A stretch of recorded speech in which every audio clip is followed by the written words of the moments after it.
Halo, selamat malam pemirsa. Berjumpa lagi bersama saya Safitri, tentunya dalam dialog khusus Banten Memilih. Malam hari ini sudah tinggal menghitung hari lagi ya. Tidak lama lagi tanggal 9 April 2014 kita akan merayakan Pesta Demokrasi seluruh rakyat Indonesia, yaitu pemilihan calon legislatif.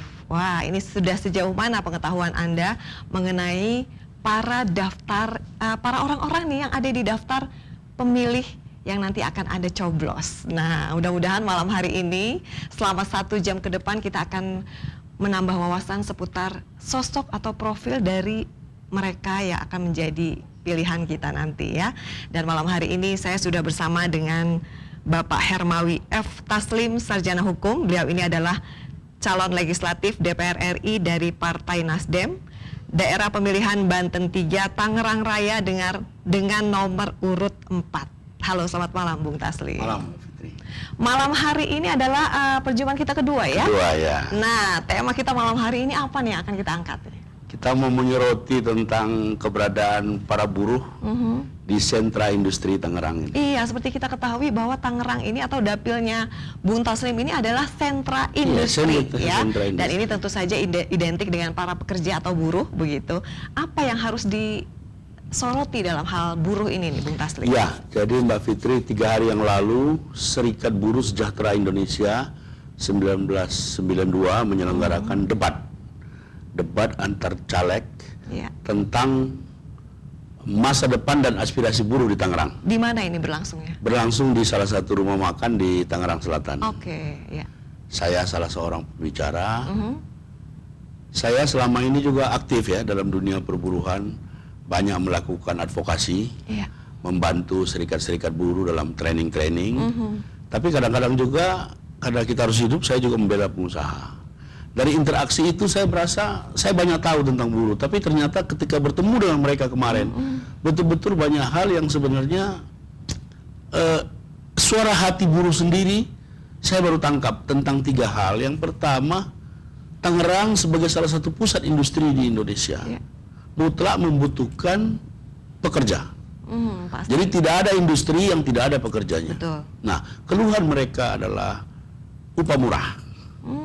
Ini sudah berlangsung terus-menerus sejak zaman Orde Baru, upah murah. Oh, ya? Yang kedua, para buruh juga mewanti-wanti semua stakeholder, apa dunia usaha atau pemerintah, tentang antisipasi tahun depan tentang apa yang disebut dengan ASEAN Community.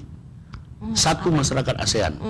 Yang artinya sangat mungkin mobilitas antar pekerja dari antar negara itu bisa terjadi. Itu bisa menjadi peluang buat kita, bisa menjadi tantangan. Artinya bukan mustahil kalau kita tidak mempersiapkan tenaga kerja kita, bukan mustahil akan banyak para pekerja dari berbagai negara-negara kawasan ASEAN memasuki Indonesia, dan itu artinya mengambil porsi pekerja. Ya, sudah ada beberapa contoh sekarang yang sudah terjadi, misalnya di sekolah-sekolah yang disebut sebagai sekolah internasional, banyak guru-guru yang datang dari Filipina. Sengaja didatangkan dari dari Filipina, karena bangsa kita ini suka sekali kalau luar negeri, native speaker, orang asing. Nah, saya berinteraksi dengan mereka, kesimpulan saya, guru-guru yang diambil dari Filipina tidak lebih pintar daripada lulusan IKIP Jakarta. Tidak lebih pintar daripada lulusan Universitas Sanata Dharma Yogyakarta. Tapi mengapa mereka ada di sini? Apa yang terjadi sebenarnya? Apa yang terjadi? Kemudian sekarang di pusat-pusat industri, katakanlah di Karawang, di Cikarang, kita tidak sama sekali tidak anti asing ya, tidak anti asing. Tapi sudah mulai banyak level-level manajerial orang asing. Ini tantangan buat kita. Betul. Kalau kita bisa menciptakan tenaga kerja yang terampil, para manajer dan para direktur juga bisa bekerja di Malaysia, di Thailand, segala macam. Tapi faktanya sampai hari ini, maaf sekali, kita hanya bisa kirim pembantu.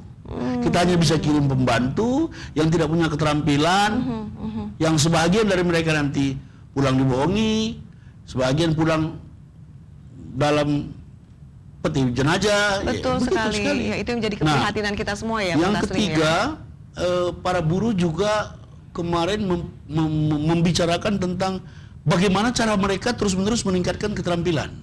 Jadi buruh yang akan datang itu membutuhkan training karena teknologi terus berkembang. Betul. Sebagai contoh, kalau ada satu mesin baru datang dari luar negeri untuk dioperasikan di pabrik ini, Iya.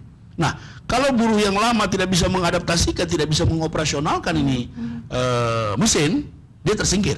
Betul. Nah, 3 agenda itu yang dalam perenungan saya 2 hari ini saya berpikir mesti ada upaya-upaya konkret dari buruh itu sendiri untuk meningkatkan kapasitas dan kemampuannya, dan kita-kita yang membutuhkan tenaga buruh, dunia usaha, sektor swasta, pemerintah harus ikut membantu mereka.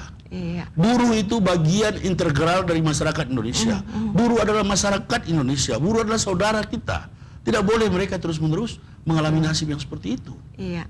Jadi kalau bisa tenaga kerja kita ini menjadi tuan rumah di negeri sendiri, Persis. begitu ya. Dan juga, kalau bisa tenaga-tenaga kerja terampil kita juga kita kirim keluar, itu kan devisa juga. betul. Jadi kalaupun dikirimkan ini kemampuannya di atas rata-rata, Iya. begitu ya. Jangan mau kalah dengan tenaga kerja asing yang sengaja didatangkan, Persis. begitu. Nah, kalau tenaga kerja dari asing didatangkan ke dalam negeri, otomatis kan perusahaan membayar lebih Enggak, ini mahal ya, memang, begitu ya. memang ada aturan, ada regulasi yang boleh datang ke negara kita itu pada level sekian. Tapi biasanya ya dunia usaha dengan para regulator kan pintar lah memain-mainkan itu. Saya cuma wanti-wanti aja. Iya. Saya cuma khawatir saja karena persaingan kita dengan para buruh di Vietnam, Kamboja, Laos, Burma, mereka itu ya dalam tanda petik berani banting harga. Begitu Jadi ya. saya sudah sejak bulan Juli sudah 11 kali berdialog dengan serikat-serikat buruh. Semua problem mereka sama. Iya, dan Bung Taslim ini memang fasih sekali kalau bicara tentang serikat buruh, kemudian juga mengenai hukum yang ada Ya, di itu kan Indonesia itu- ini. itu Karena yang memang saya gumuli, ya. background dari Ya, ya. Bung Taslim ini adalah lawyer atau advokat begitu. Kita ya. belum Mungkin lagi bisa bicara, kita diceritakan belum- kembali nih, merefreshing lagi nih ingatan pemirsa di rumah mengenai background dari Bung Iya, Taslim. jadi saya sejak selesai kuliah Fakultas Hukum USU, memang pekerjaan dan keterampilan cuma satu, jadi lawyer. Jadi Selama lawyer. kurang lebih berapa tahun nih? Sekitar Bung Taslim? 23 tahun. Wow, 23 Ada tahun ya. diselingi dari dunia usaha segala. Dan di kantor kita itu ada rumus 31. Apa itu? 31. Kalau 3 pekerjaan kita terima, salah satu diantaranya harus membela orang kecil. Oh, iya, iya, Dan iya. itu tidak bayar Dan itu dipegang sampai sekarang ya? sampai sekarang. Mhm. Jadi semua orang yang mau menjadi partner dan menjadi lawyer di kantor saya mesti menandatangani itu. Dan ternyata dengan cara seperti itu kita bisa hidup, kantor kita bisa juga baik. Karena ketika kita membela orang kecil, kita layani dengan baik, dia menang, itu menjadi promosi kita, dia ngomong di mana-mana. Dan ini bicara tentang kasus, kebanyakan kasus mengenai apa sih yang ditangani oleh Bung Taslim? Kasus saya ada 3 garis besar pelayanan kantor saya. Yang pertama perdata secara umum.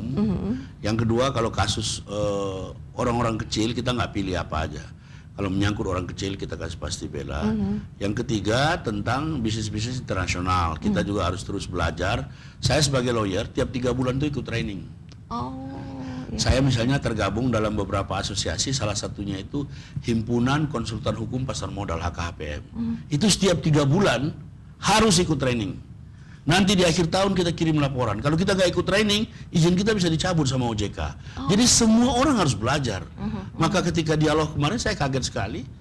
Ada buruh 2 tahun di satu divisi, tidak pernah di training.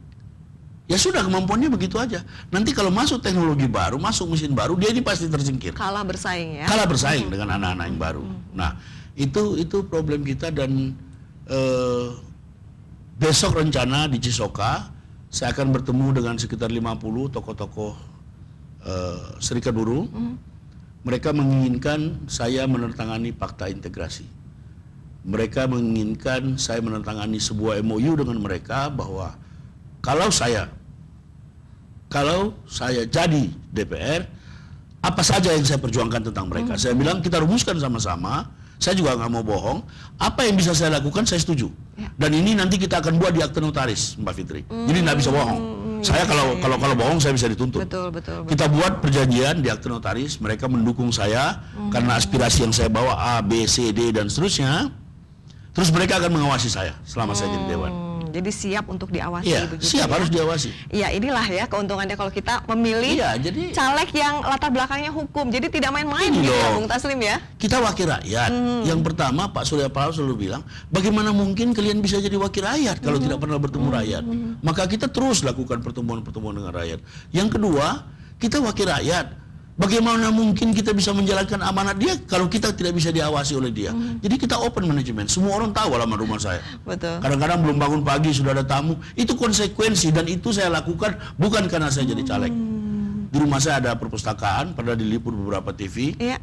Dan ini terbuka untuk Ada umum. 7.000 buku ya. Orang bisa datang, pinjam. Ya resiko juga kadang-kadang pinjam tidak kembali. Tapi kita tidak boleh jerah, tidak boleh menyerah. Iya, Tidak boleh menyerah hanya kepada 1, 2, 3 orang yang beretikat buruk. Banyak yang beretikat baik. Jadi Iya. memang untuk membangun, untuk maju itu banyak tantangan. Tapi Perlu kita harus pengorbanan terus dan tidak boleh putus asa. Ini negeri kita. Betul sekali. Kalau bukan kita terus siapa? Kita cinta Indonesia ini dengan segala kekurangan dan kelemahannya. Kita harus terus berupaya. Dan yang penting kita harus selalu satu kata dan perbuatan, keteladanan. Iya, itu yang menjadi Iya. kunci utama dari Saya di rumah Nasdem ya. sering pulang larut malam karena pekerjaan jam 11, jam 1, jam 2. Saya selalu pesankan sama anak-anak saya dan istri, sebelum mereka berangkat harus berdoa kerja. Konsekuensinya, saya sempoyongan pun saya harus turun berdoa bersama mereka. Jam 6. Iya. Jam 6 berdoa, mereka bertiga pergi sekolah, ibunya pergi kerja. Kadang-kadang saya nggak kuat, saya tidur lagi. Tapi saya harus lakukan itu karena itu rule, karena itu aturan yang saya buat. Iya, betul. Jadi sederhana saja sebenarnya hidup ini. Kita tidak mengambil yang bukan hak kita. Dan itu harus kita praktekkan dalam keseharian. Yang terjadi sekarang, banyak sekali pejabat kita, lain omongan, lain perbuatan. Seperti lagu Bruri, buah semangka berdaun sirih. Tidak satu kata dengan perbuatan. Tidak satu kata ya? dan perbuatan. Ya kan? Ya banyaklah. Minggu lalu saya kasih contoh bagaimana presiden kita menyatakan bertekad membasmi korupsi, tapi faktanya di partainya banyak. Dan banyak contoh-contoh lain. Kita memberi contoh tentang presiden karena beliau pemimpin tertinggi. Di Banten juga banyak pidato-pidato yang terus bagus. Betul. Nah, nanti saya akan tanyakan lagi seputar kenapa sih Bung Taslim ini memilih Partai Nasdem sebagai wadah dari aspirasi politik Anda begitu ya, Bung Taslim. Tapi ditahan dulu karena kita akan jeda dulu. Dan sebelum jeda nih pemirsa, saya sampaikan kepada Anda bahwa nanti mulai sesi kedua kita akan terima telepon interaktif Anda ya. Ada 2 nomor interaktif yang bisa Anda hubungi, 0217344 9303 atau di 73449137. Dan sesaat lagi kita akan kembali tentu saja masih bersama dengan Bapak Hermawi F. Taslim SH, Caleg DPR RI dari Partai Nasdem Dapil Banten 3 Tangerang Raya dengan nomor urut 4 sesaat lagi.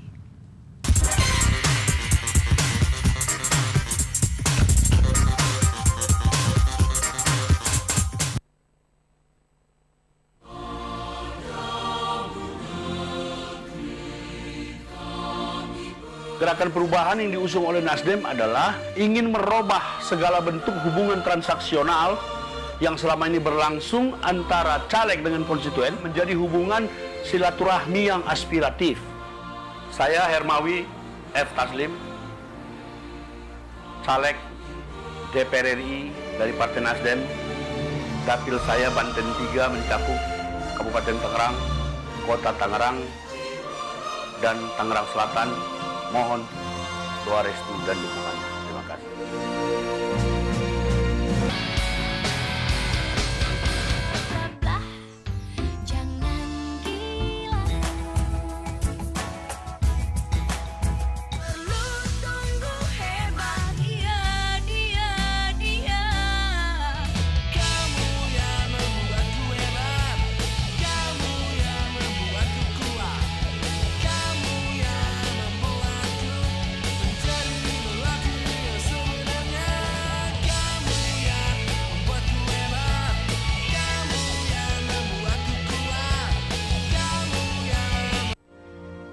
Saksikanlah Dialog Khusus Banten Memilih setiap hari Rabu mulai 19 Maret 2014 bersama Bapak Hermawi F. Taslim, Caleg Nasdem untuk DPR RI Dapil Banten 3 Tangerang Raya, hanya di CTV Banten.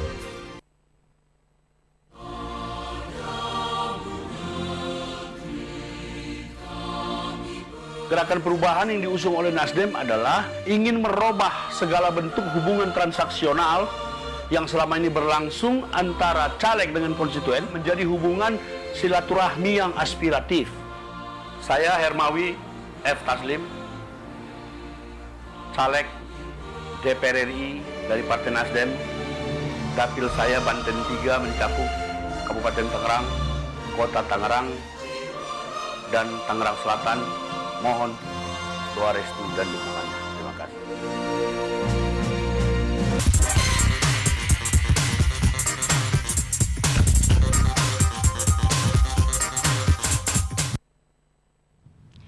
Ya pemirsa, kita kembali lagi dalam dialog khusus Banten Memilih bersama Bapak Hermawi F. Taslim, sarjana hukum.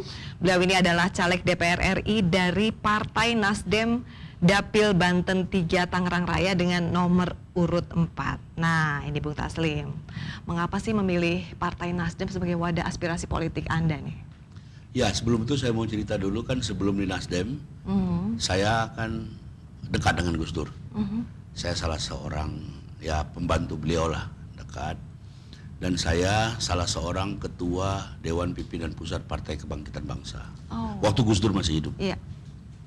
Dalam proses dinamika kemudian saya melihat dan menjadi saksi sejarah bagaimana Gus Dur diperlakukan dengan cara-cara yang tidak baik. Sampai akhirnya partai yang dia dirikan, dia tersingkir dari partai yang didirikan. Jadi 3-4 bulan sebelum kepergian Gus Dur, kita sudah mengatakan, ya sudah kalau begitu, silakan aja. Nah, setelah Gus Dur berpulang, saya berpikir ini kesempatan baik untuk konsolidasi keluarga. Karena saya sejak masa pacaran, itu calon istri saya itu saya sudah bawa rapat dan suruh tidur. Saya lagi meeting, dia tidur gitu, dan dia ikut, dia mau.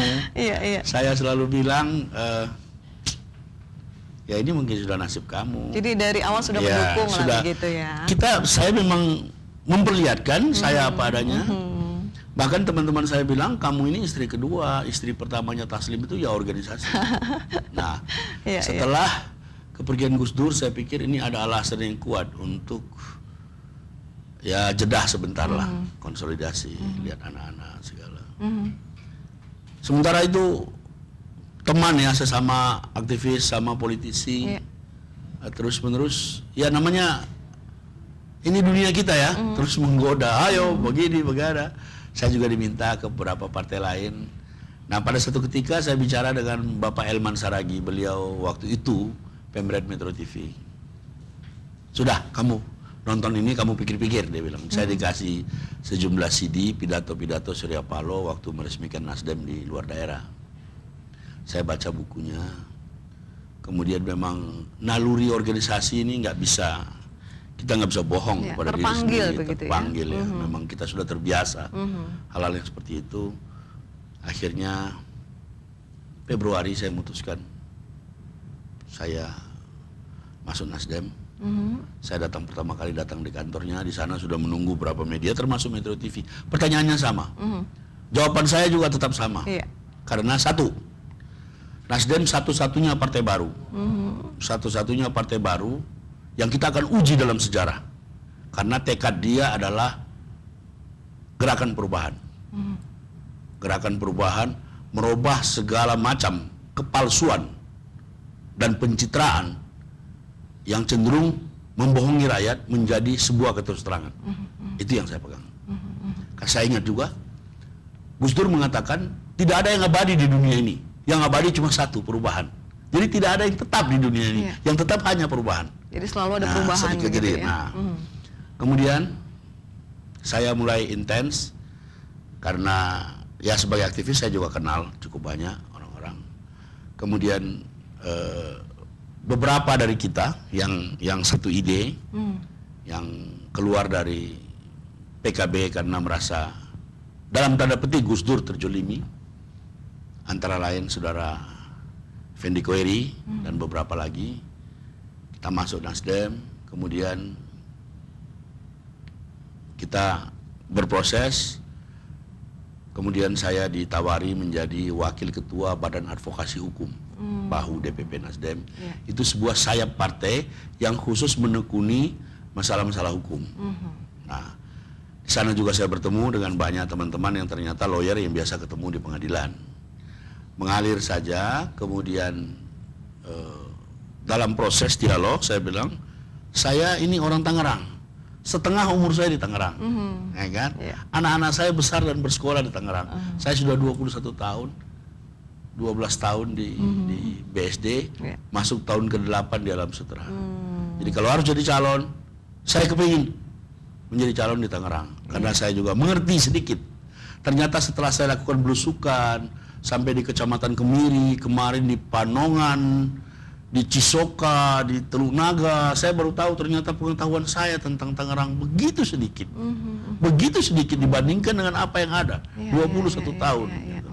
Nah, kita berharap, terus ada orang bilang, terus ya Nasdem ini kan karena belum berkuasa. Saya bilang begini, ini di depan TV kan ditonton banyak orang. Kalau nanti Nasdem melakukan hal yang sama yang dilakukan oleh partai-partai yang jahat itu, saya akan pimpin Anda pergi demo di kantor Nasdem. Kita sama-sama demo Nasdem. Ini komitmen Anda. Komitmen. Karena saya sering juga mendengar pidato Pak Surya Paloh. Mengapa dia menjadi ikon kita? Pak Surya Paloh ini kalau mau dibilang punya, ya punya semuanya, kan? Punya semuanya. Apalagi yang dicari gitu kan, istilahnya kan? Punya TV, punya radio, punya hotel, punya perusahaan, punya pesawat, punya kapal pesiar segala macam, dan anaknya cuma satu. Dia bilang begini dalam salah satu doanya, ya Tuhan, berikan aku umur panjang supaya aku bisa semakin mengabdi untuk bangsa ini. Saya pikir, dan saya mengenal Surya Paloh sebagai seorang aktivis, sebagai seorang tokoh yang kritis, pluralis, dan cinta Indonesia. Di zaman Orde Baru pun, surat kabar beliau prioritas di Bredel. Jadi beliau seorang yang kritis. Betul, betul. Di zaman Orde Baru punya surat kabar, dicabut izinnya, kemudian di era reformasi ini beliau sudah berbuat begitu banyak, tidak ada pamrih apa-apa. Baik, kita sudah punya penelpon nih, Ya. Bung Taslim, kita terima dulu ya. Halo, selamat malam. Halo. Selamat malam. Iya, dengan siapa di mana Bapak? Bapak, mohon volume TV-nya dikecilkan ya Pak ya, biar tidak menggema di studio kami. Iya, silakan langsung, ada yang ingin disampaikan kepada Bung Taslim. Ya. Selamat malam Bapak. Selamat malam.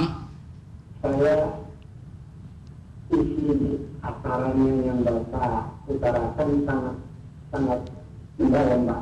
Ya. Saya ingin membuktikan dengan Bapak nanti akhirnya tahu. Kan ngomong tadi Bapak ya, bahwa apabila menginginkan dari apa yang dibicarakan tadi malam ini, kata Bapak kan dibuktikan dengan akhirnya tahu. Ya. Ya, saya akan segera ngomongan Bapak, akan saya pilih Bapak. Ya. Ya, saya lihat Bapak lebih ganteng ini. Jadi mudah-mudahan nanti aspirasi kita terbawa Pak, banyak perubahan Pak melalui Nasdem. Amin. Persis, mudah-mudahan Pak. Iya. Saya Itu saja. Ya, itu saja Bapak. Ya Bu. Ada lagi yang ingin disampaikan? Ya, saya mau menunjukkan Pak Taslim. Terima kasih.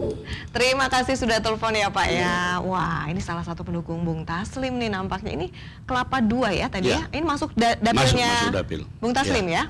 Pernah belusukan ke sana Bung Taslim? Ada beberapa kali. Jadi begini, mengapa perlu bikin janji di akte notaris? Hitam di atas putih nih. Hitam di Bung atas Taslim. putih. Kan rakyat sudah jenuh dengan janji-janji. Janji-janji yang tidak ditepati oleh para caleg ketika mereka jadi. Iya. Sekarang ini juga belusukan, banyak orang-orang yang sudah jadi dewan tidak berani belusukan, nggak berani ketemu rakyat, ditagih janji. Iya, iya. Jadi kita-kita yang baru ini relatif agak leluasa. Nah, mengapa perlu akte notaris? Akte notaris itu bisa menjadi bukti di pengadilan. Jadi kalau saya menandatangani akte notaris, berjanji kepada masyarakat akan membuat A, B, C, D, ternyata saya menyimpang, masyarakat bisa gugat saya, dan akte notaris itu bisa menjadi bukti yang sah dan sempurna di pengadilan. Jadi seorang caleg bisa dituntut, bisa, Ya. kalau dia tidak. Nah, oleh karena itu kalau sudah milih jangan dibiarkan. caleg jangan dibiarkan diawasi, sekali-sekali di SMS. Oleh karena itu perlu ketemu caleg, dialog dengan caleg, tahu nomor telepon caleg, tahu alamat rumah caleg. Kalau cuma memilih berdasarkan atribut, berdasarkan tanda gambar, berdasarkan stiker, berdasarkan baliho, berdasarkan spanduk, itu ada bahayanya. Dari mana kita tahu itu orang bisa ngomong? Iya. Kalau saya kan ketahuan nih, ya kan, tinggi besar, Sosoknya seperti Ya. ini begitu ya. bisa bicara. Dari mana kita tahu dia bisa bicara? Dari mana kita tahu dia bisa membawa aspirasi? Iya, betul. Karena kalau foto yang di jalan-jalan itu semua foto studio. Ada caleg, maaf ya, yang sudah stroke.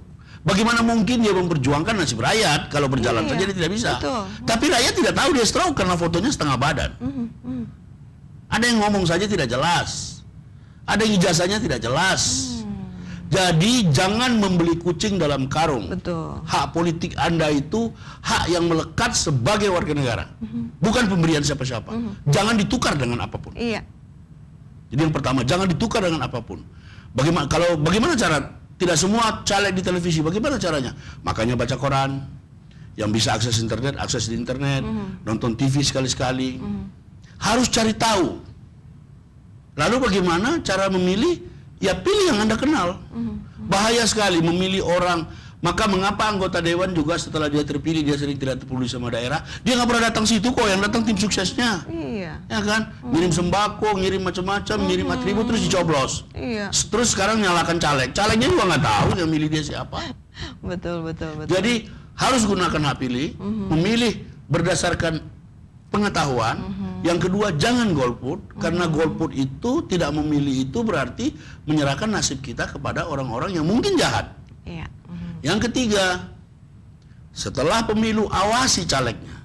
Kalau saya sekali lagi saya bilang, rumah saya Jalan Sutra Asri 2 nomor 1C Alam Sutra.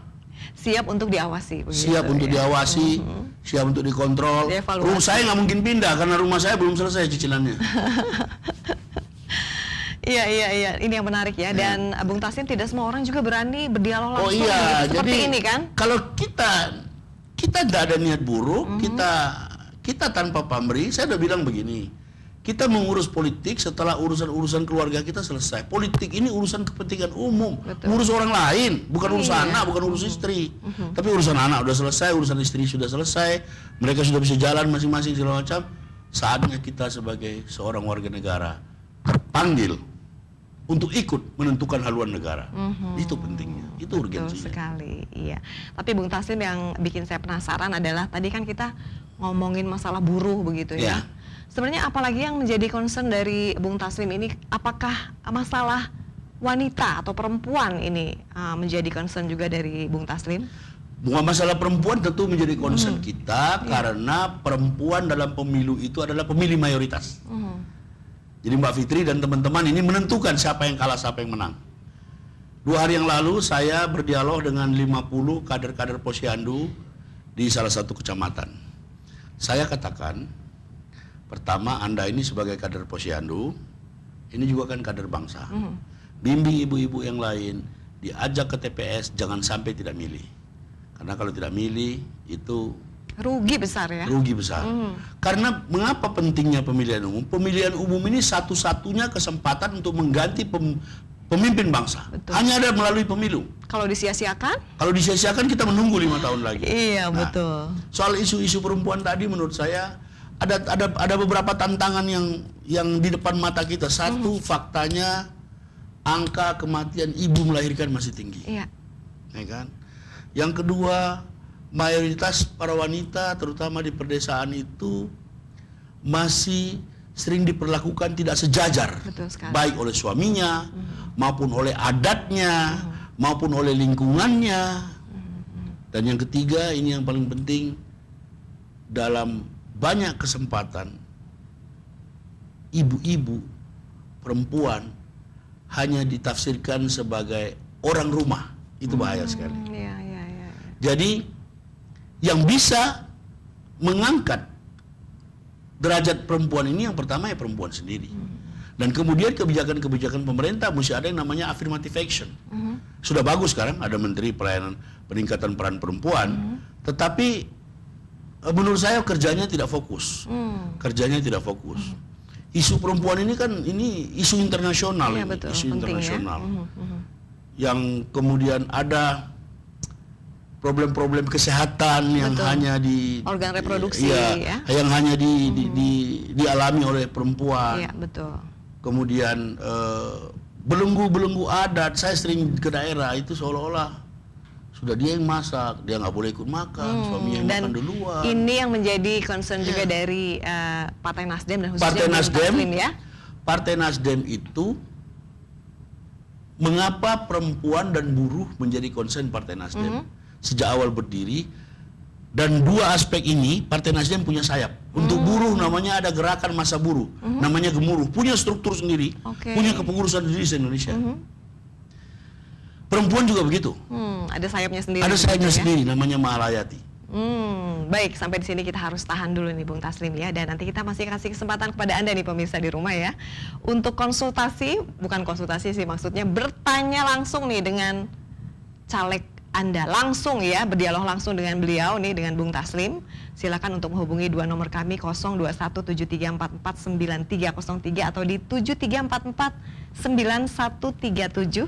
Dan tentu saja dialog khusus Banten Memilih bersama Hermawi F. Taslim SH, caleg DPR RI dari Partai Nasdem Dapil Banten 3 Tangerang Raya dengan nomor urut 4 akan segera kembali setelah jeda yang satu ini.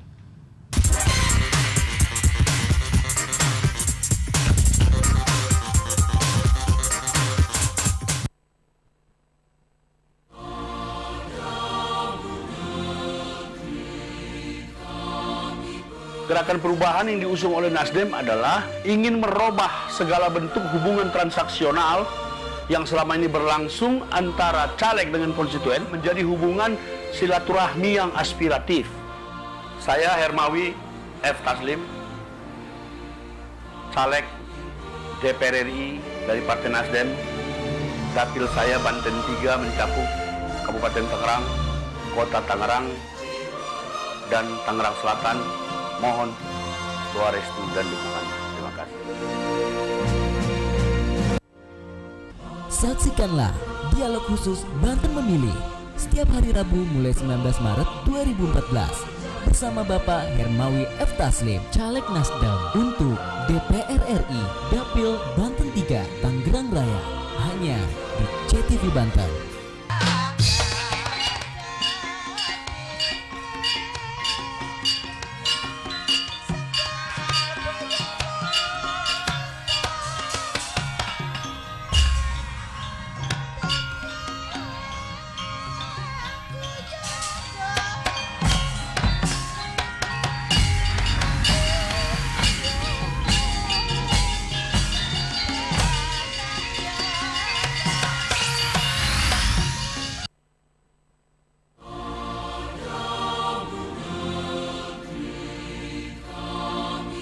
Gerakan perubahan yang diusung oleh Nasdem adalah ingin merubah segala bentuk hubungan transaksional yang selama ini berlangsung antara caleg dengan konstituen menjadi hubungan silaturahmi yang aspiratif.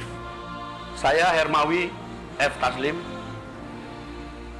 caleg DPR RI dari Partai Nasdem, dapil saya Banten 3 mencakup Kabupaten Tangerang, Kota Tangerang, dan Tangerang Selatan.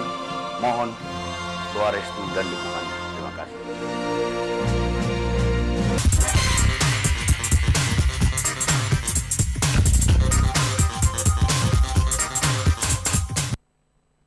Ya, semakin seru saja nih perbincangan saya bersama dengan Bapak Hermawi F. Taslim SH dalam dialog khusus Banten Memilih, ya, dan beliau ini adalah caleg DPR RI dari Partai Nasdem Dapil Banten 3 Tangerang Raya dengan nomor urut 4. Nah, ini sudah ada penelpon ya. Di ujung telepon kita terima dulu ya Bung Taslim ya. Ya. Halo, selamat malam.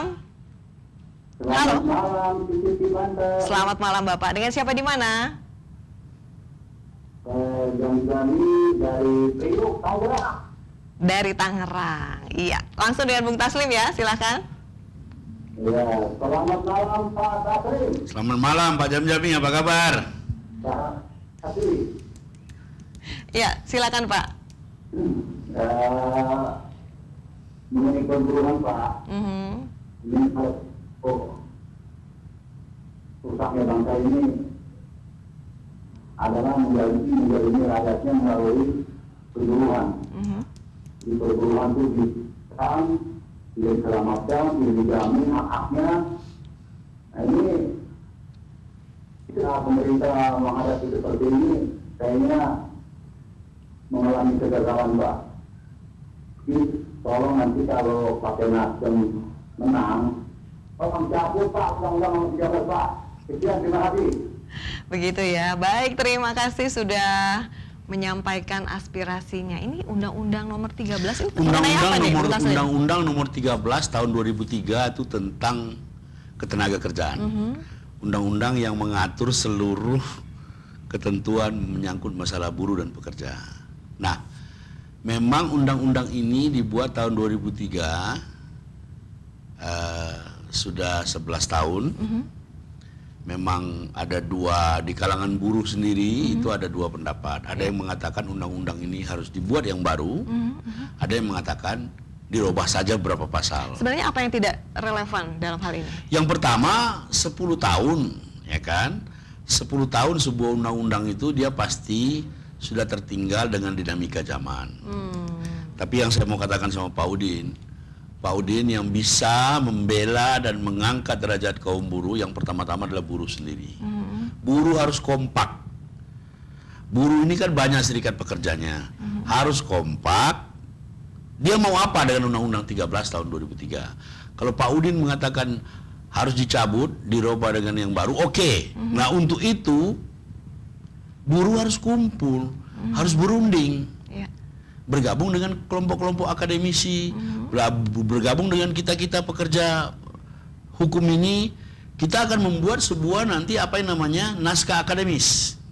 Ya, kalau bikin undang-undang begitu, ada naskah akademis. Jadi tidak mudah, tapi bukan tidak mungkin.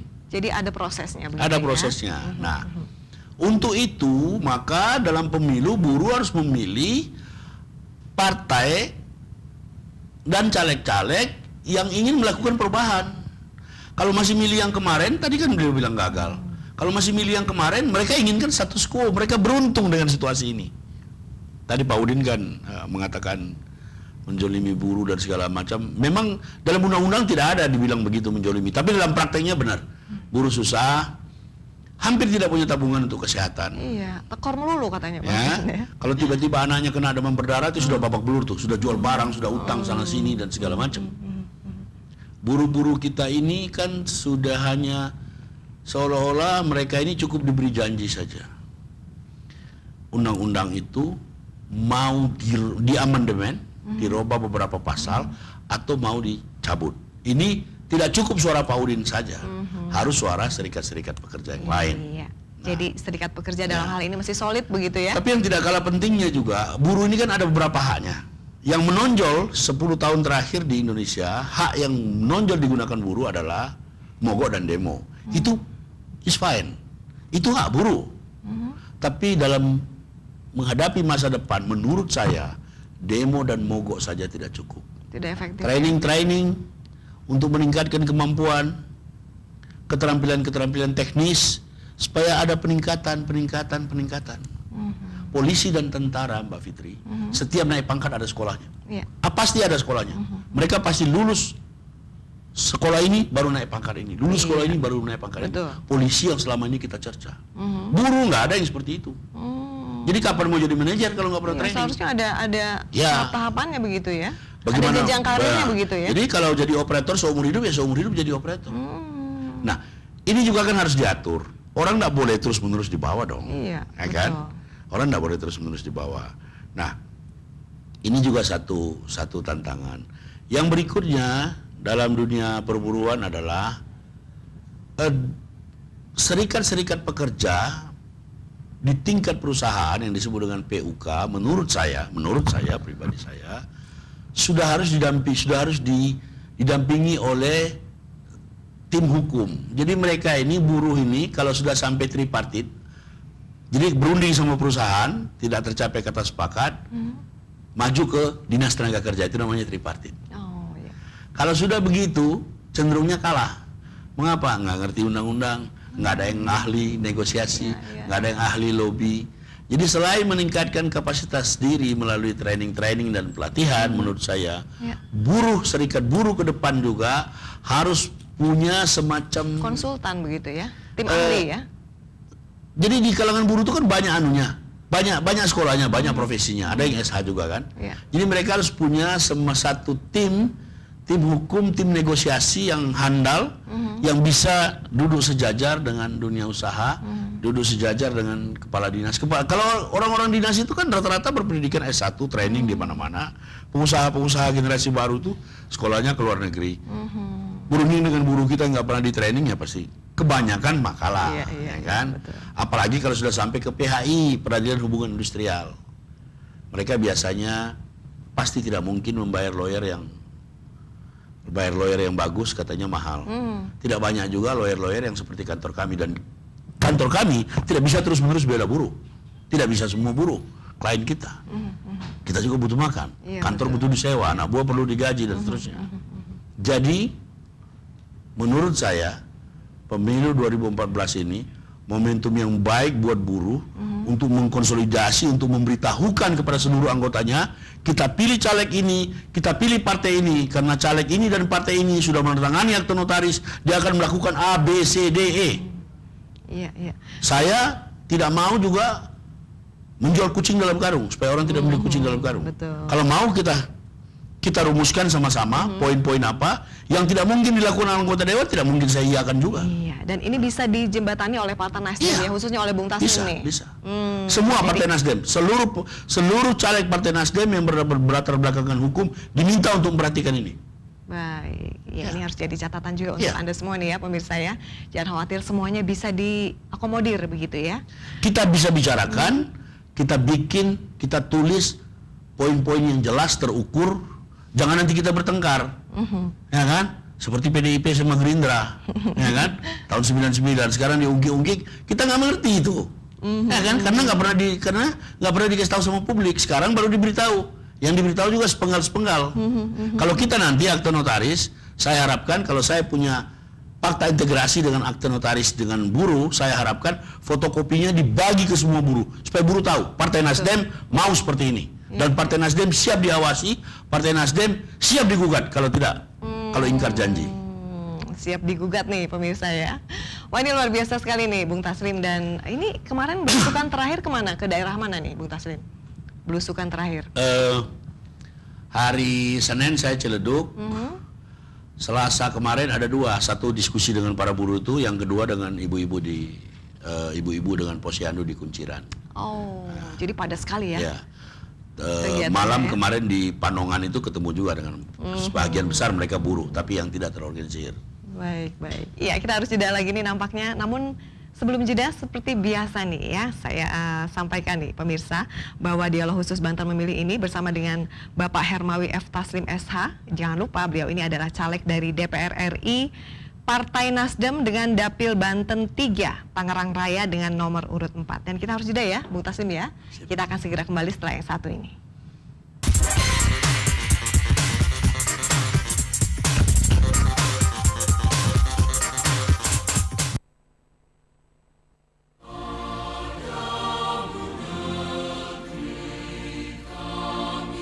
Gerakan perubahan yang diusung oleh Nasdem adalah ingin merubah segala bentuk hubungan transaksional yang selama ini berlangsung antara caleg dengan konstituen menjadi hubungan silaturahmi yang aspiratif. Saya Hermawi F. Taslim, caleg DPR RI dari Partai Nasdem. Dapil saya Banten 3 mencakup Kabupaten Tangerang, Kota Tangerang, dan Tangerang Selatan. Mohon doa restu dan dukungannya. Terima kasih.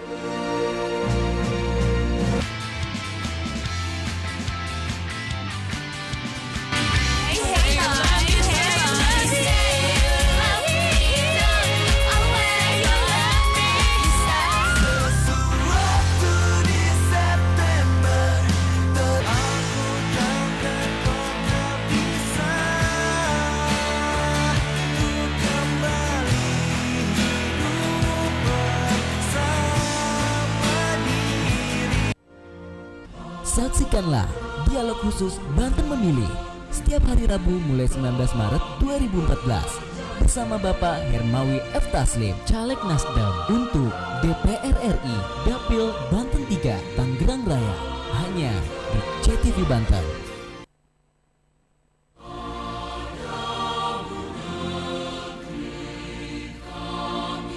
Gerakan perubahan yang diusung oleh Nasdem adalah ingin merubah segala bentuk hubungan transaksional yang selama ini berlangsung antara caleg dengan konstituen menjadi hubungan silaturahmi yang aspiratif. Saya Hermawi F. Taslim, caleg DPR RI dari Partai Nasdem. Dapil saya Banten 3 mencakup Kabupaten Tangerang, Kota Tangerang, dan Tangerang Selatan. Mohon doa restu dan dukungannya. Terima kasih.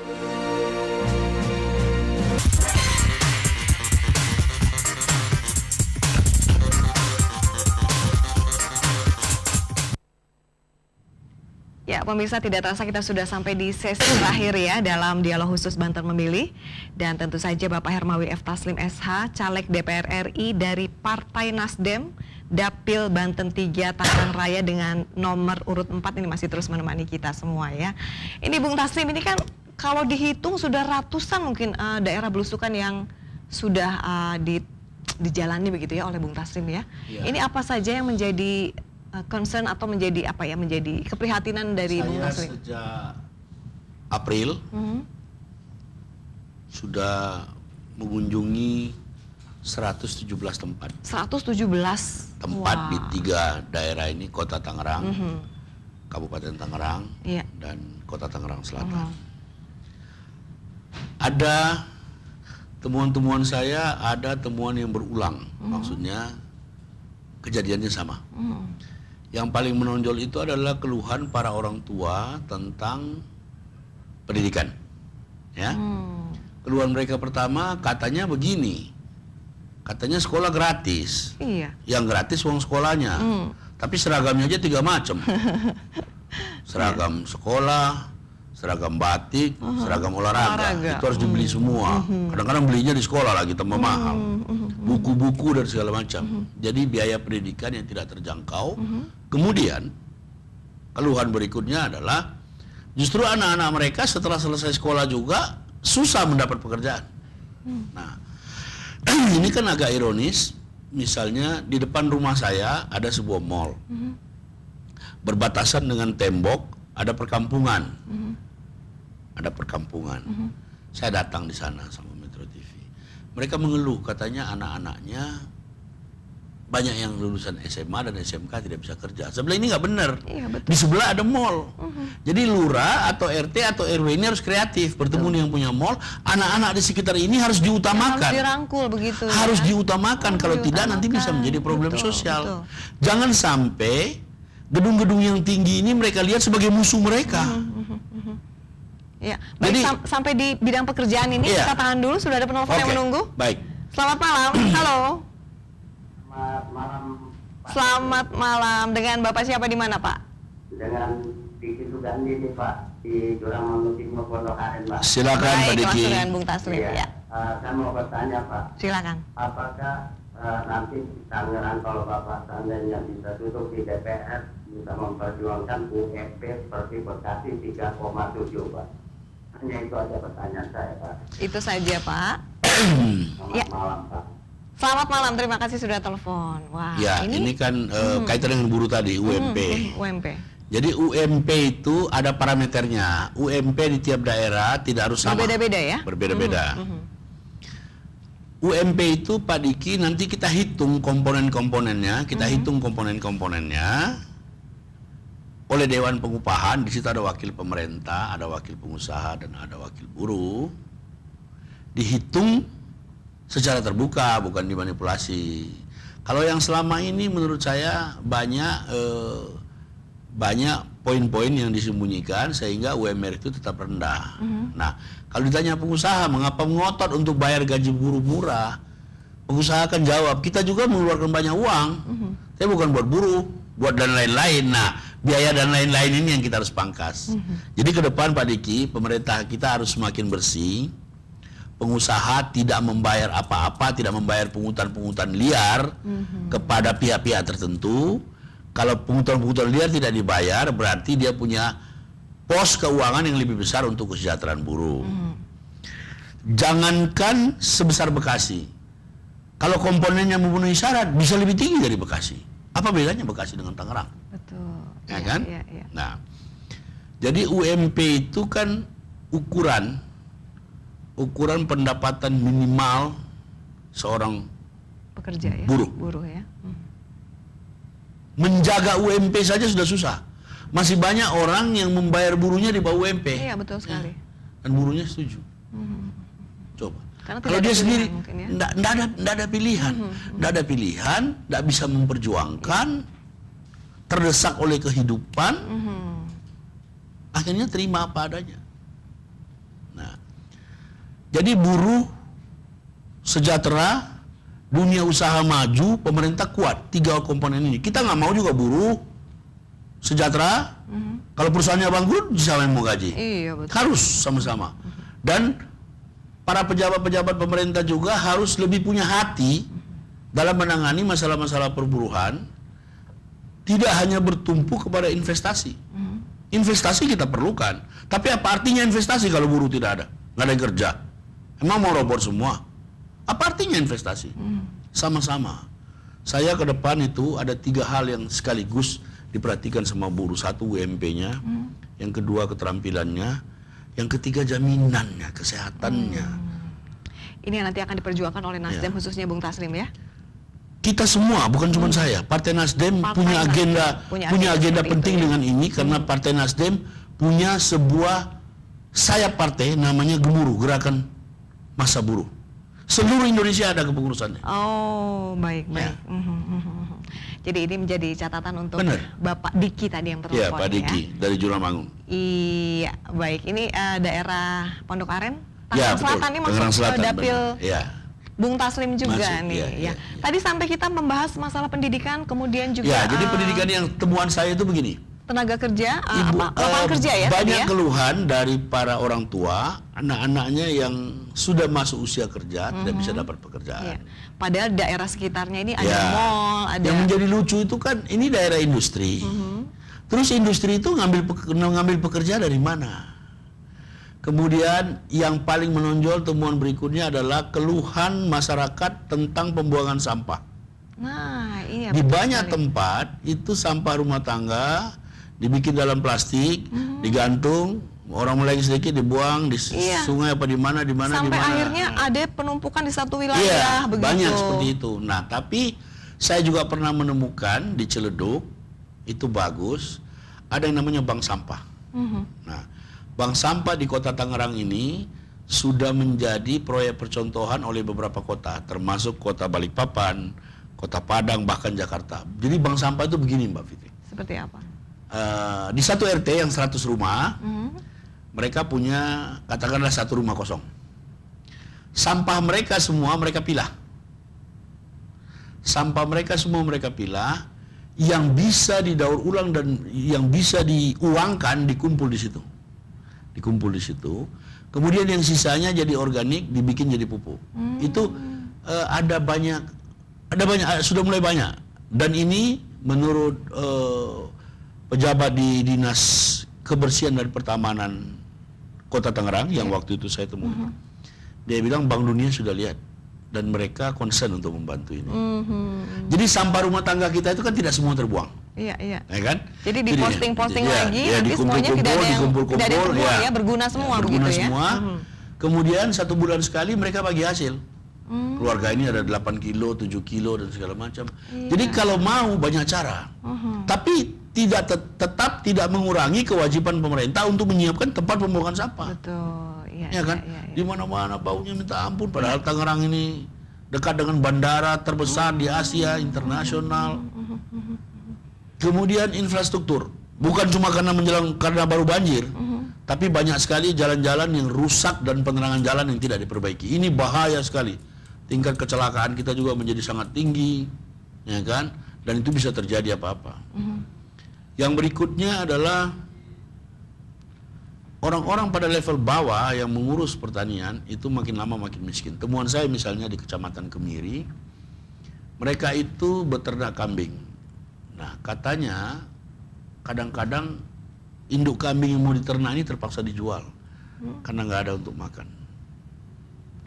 Kemudian mereka bersawah karena cuaca ekstrim tidak jelas itu kapan panen, kapan apa dan segala macam. Musim tanamnya juga berubah-ubah. Jadi ini kan jomplang seperti yang kita bilang kemarin. Kita tinggal di kota-kota satelit, BSD, Serpong, Bintaro, Alam Sutra. Sementara ada daerah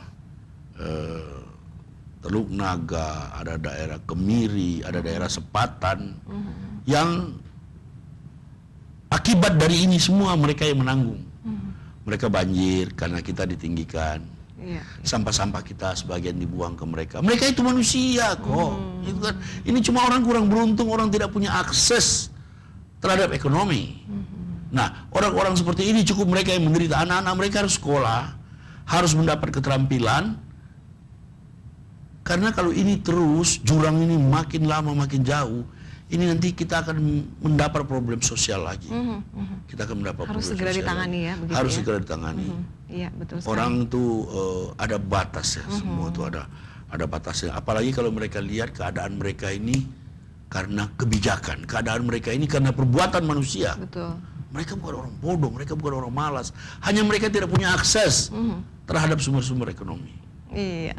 Aduh, ini semakin seru saja nih perbincangan kita, namun sayang sekali waktu juga yang harus memisahkan nih Bung Taslim. Ya, minggu depan Mungkin kita lanjutkan lagi. Iya, minggu depan tema apa nih yang akan diangkat? Minggu depan tema tentang kesejahteraan sosial, kemudian tentang remaja, mengapa remaja menarik. Iya. Di Tangerang ini kan sudah ada cap baru di Tangerang ini, dibilang sarang teroris. Aduh, ini menjadi anak-anak kita itu mesti dijaga ekstra ketat. Minggu depan kita akan bahas Iya, seputar kita itu. akan bahas itu. Tapi mungkin malam hari ini ada tips atau kesimpulan nih dari perbincangan kita tadi yang sudah kita angkat. Silakan Bung Taslim. Ya, jadi menurut saya bahwa masyarakat sering dibohongi oleh caleg, ya. Tapi tidak boleh putus asa. Jangan juga menganggap semua orang pembohong. Harus diberi kesempatan.